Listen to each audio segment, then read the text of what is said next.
पंचमहाल जिला के पावागढ़ स्थित आए हुए जैन तीर्थ वैसे चिंतामणि पार्श्वनाथ भगवान में सालगिरी कार्यक्रम का आयोजन किया गया। पंचमहाल जिला के सुप्रसिद्ध पावागढ़ स्थित आए हुए जैन तीर्थ पर चिंतामणि पार्श्वनाथ भगवान की सालगिरी कार्यक्रम का आयोजन किया गया था।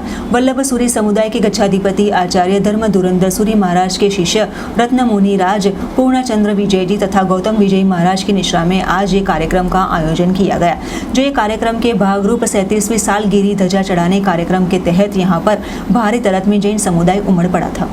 मतलब 37 वर्ष पहला आचार्य भगवान इंद्रजीन सूरी महाराज साहेब जगतचंद्र सूरी महाराज साहेब તેઓના અંજન છલાકા પ્રતિષ્ઠા કરેલી આજથી मतलब 37 વર્ષ થયા। એટલે આ કહેવામાં मतलब આવે છે કે આ પુણ્ય એટલું બધું મળતું હોય છે કે તમે આટલા બધા પ્રાચીન જેટલા પણ પૃથ્વી પર દેરાસરો છે એનો બધો દર્શન કરાવવાનો લાભ મળે એટલો આ પુણ્યનો લાભ છે। જે પણ ભાઈઓએ લાભ લીધો છે એમને ખૂબ ખૂબ ધન્યવાદ।